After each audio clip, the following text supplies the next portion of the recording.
अस्सलाम वालेकुम। और की हाल है मलकानिए? अल्लाह का शुक्र। की प्रोग्राम है? तू अंब मेरा जरा काला लोहा सिंह मोबाइल जरा बंद जा रहा सी।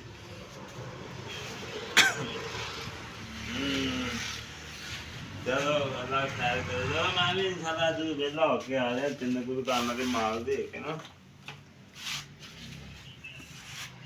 जी जनाब मैं 300 का माल देना है। मैं सच गोदाम बंद सी ना जिस माल चुकी है मैं बस आ रहा अल्लाह खैर करे। 300 का नाम ना ही ने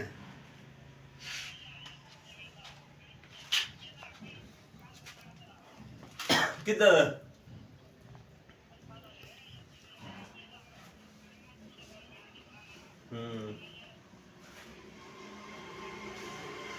चल ठीक हो गया ओ। हाफ साहब छड़ दी टेलीफोन की जान है। अंडा कैसा है हाफ साहब? अंडा चंगा मोटा अंडा 70-80 ग्राम का अंडा है ते मैं इस वास्ते ਇਹਨਾਂ ਕੋਲੋਂ ਪਾਣਾ ਹੈ ਕਿ ਇਹਨਾਂ ਕੋਲੋਂ ਅੰਡਾ ਮੋਟਾ ਹੁੰਦਾ ਹੈ ਹਾਂਜੀ ਤੇ ਜੇ ਛੋਟਾ ਹੋਵੇ ਤੇ ਮੈਂ ਕਦੇ ਆਵਾਂ ਵੀ ਨਾ ਇਹਨਾਂ ਵੱਲ। ਆਹੋ ਤੇ ਉਂਝ ਮਤਲਬ ਬੰਦੇ ਵੀ ਚੰਗੇ ਨੇ। ਹਾਂਜੀ ਮਾਂ ਜਿੰਨਾ ਮਰਜ਼ੀ ਲੈ ਜਾਓ ਪੈਸੇ ਮਹੀਨੇ ਮਹੀਨੇ ਬਾਅਦ 2 ਮਹੀਨੇ ਬਾਅਦ ਭਾਵੇਂ ਨਾ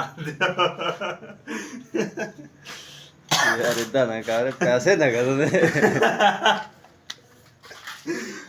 नहीं भाई पैसे हाल वैसे गल कर रहे सी। अलहमदुलिल्लाह अच्छे बंदे ने माल हर वेले पिया रहिंदा वाधू ते अंडा भी चंगा मोटा मोटा। ए देखो इधर आंदा है ते ये घट्टो घट्ट ए ही हैगा जे 90 ग्राम दा।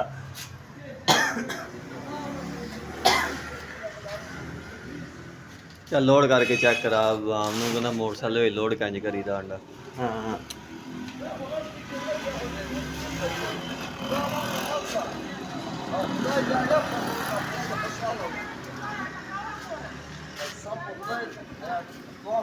ਇਹ ਲੋਡ ਕੀਤਾ ਜੇ ਮਾਲ